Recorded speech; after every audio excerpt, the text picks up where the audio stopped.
This is part 5 of reading my book.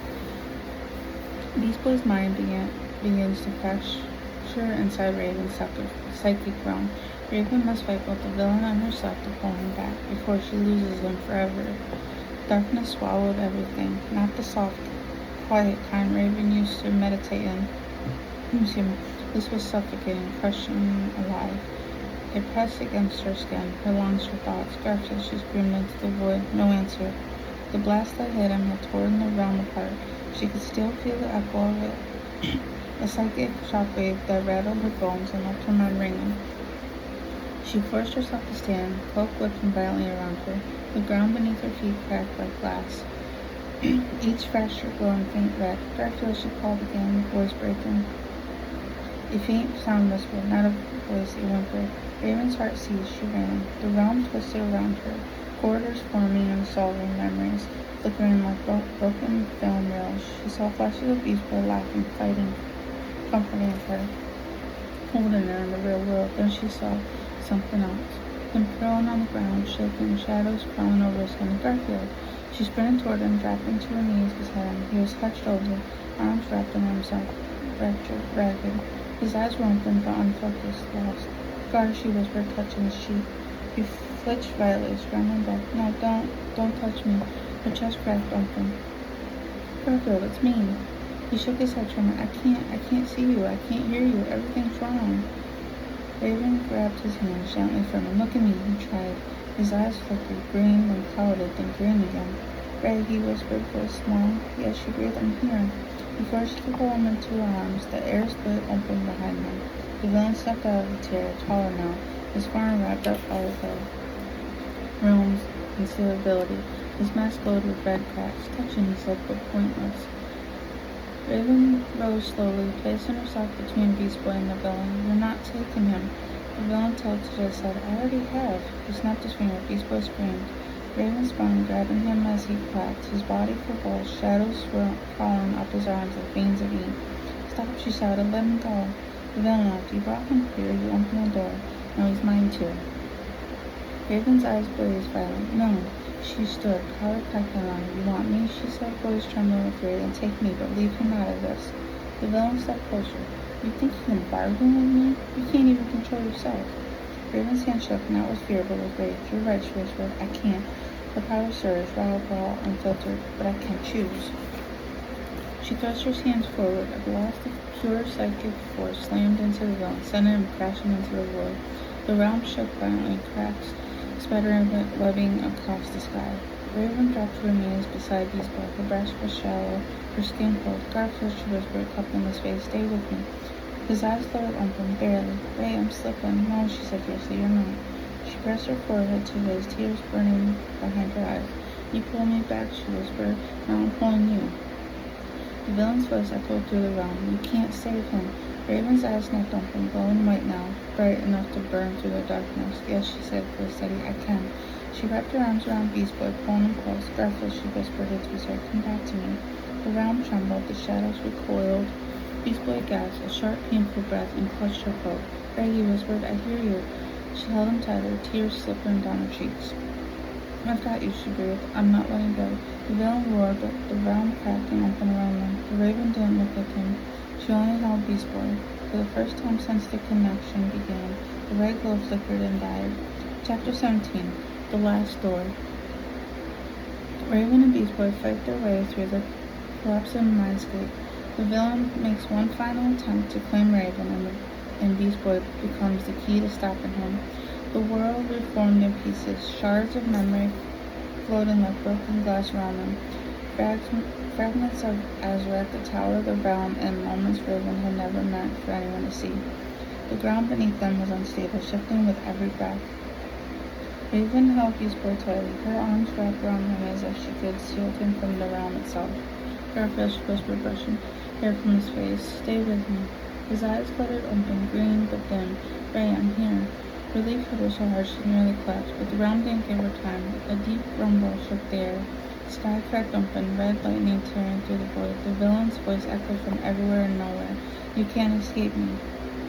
Raven stood, pulling Beast Boy up with her. He swayed dizzy, but didn't let go of her hand. Ray, he murmured, he's pulling at you again. I No, she said, voice trembling, but he's not taking me.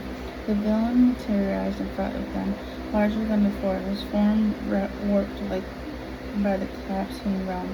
His mask was cracked, red energy leaking through the fractures like blood. You think you can fight me? He hissed. You can't even control yourself. Raven stepped in front of Beast Boy. I don't have to control everything, I just have to choose. The villain laughed, a sound that made the ground ripple. Choose, you already choose. You let me in. Raven's breath hitched. Beast Boy squeezed her hand. Don't listen to him. The villain raised a hand and the realm shifted violently. The door appeared behind them. Tall, black, covered in glowing red signals. Raven froze. She knew that door. It was the one place in her mind she never opened. The place she locked away the worst parts of herself. The place she feared more than anything. The villain gestured toward it. Open it. Raven shook her head violently. No, open it, he repeated, her voice dripping with command. Let me in fully. Let me show you what you really are. Beast Boy stepped forward. She's not opening anything. The villain's head snapped toward him. You're the reason she resists. He raised his hand and Beast Boy was ripped away from Raven, thrown across the realm like a ragdoll. Fire! Raven screamed, running toward him, but the villain appeared in front of her, blocking her path. Choose, he said. Open the door or watch him break.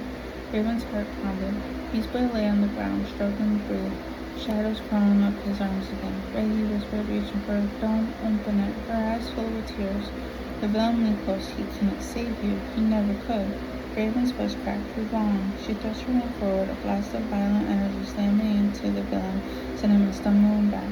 She ran to Beast Boy, dropping to her knees beside him. Garfield, stay with me. He grabbed her wrist weakly. Ray, don't let him run. She cupped his face, poured her crest to his. I won't. The villain roared, rising to his full height. You can't stop me. You can't stop what's inside you. Raven stood slowly, turning to face him. Her cloak billowed, her eyes glowing. Her voice was steady. You're right, the villain paused. Raven shook her hand, and the forbidden door behind them began to crack open. Beast Boy's eyes widened. Raven! She didn't open it. She pulled it toward her. The villain staggered. What are you doing? Raven's voice was calm. You wanted and sound fine, but you're not taking me. You're taking what I choose. The door burst open, not toward the villain, but toward Raven. A surge of pure, blinding violet light exploded outward, engulfing the realm. The villain screamed. Raven didn't. She stepped into the light, pulling Beast Boy with her. The villain reached out desperate. No! The light swallowed them whole. The realm shattered, and everything went silent. Chapter 18. Waking Shadows. Raven and Beast Boy returned to the real world, but the connection isn't gone.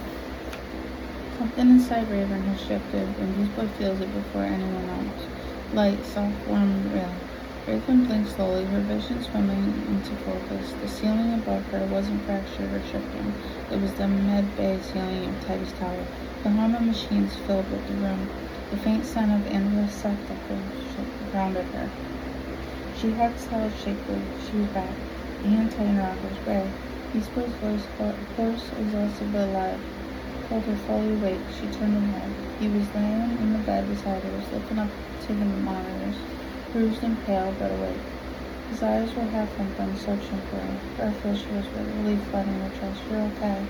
He gave a tight smile. You too. Before she could respond, the door slid open and the rest of the team rushed in. Sapphire flew forward, hands clapped. Friend, you have awakened. We were most concerned. Sapphire let our breath. He clearly been whole. You two were out for almost 12 hours. Robin stepped closer, expressing serious. How you feel? Raven hesitated. Different. Beast Boy nodded weakly, saying, Sapphire checked the monitors. Your inertial patterns were weird, like you were syncing with each other. Raven stiffened. Beast Boy blinked. Syncing? Robin crossed his arm. Whatever happened in that mindscape, it changed something. Raven looked down at her hands. The red shimmer was gone, but something else pulsed beneath her skin. Faint, violent warmth. Beast Boy noticed instantly. Ray? She shook her head. I don't know what it is. Sapphire floated closer. Is the villain inside your mind? Raven closed her eyes, reaching inward. Silence. Then a whisper, faint, distant. Soon. Her eyes snapped open, breath catching. He's weaker, she said, but he's not gone. Robin's jaw tightened. They'll need prepare. Sapphire nodded. We'll run scans, reinforce cycler barriers, whatever it takes. Sapphire placed a gentle hand on Raven's shoulder. You are not alone in this. Raven swallowed hard. I know. But her gaze drifted to Beast Boy. He was watching her, not with fear, not with pity, but with something steady and grounding. Something she did not know how to name. Raven cleared his throat. We'll give you two a rally, sorry. Team filed out, leaving the room quietly. Raven turned to Beast Boy. You shouldn't have followed me in. He gave himself back. You knew I would. She looked away. You could have died, yeah, he said, but you would have been alone. Her brother trembled. Garfield, I don't want you to get hurt because of me. He reached out, brushing his fingers against hers. I'm not afraid of getting hurt. I'm afraid of losing you. Her heart stuttered. She didn't pull her hand away. He squeezed gently. Afraid whatever changed in there, we'll figure it out. She nodded slowly. I can feel him, but I can feel you too. Sighed softly. Good, then hold on to that. Okay, like I said, I'm gonna pause and then I'll do part 6. My eyes are getting a little blurry and everything, but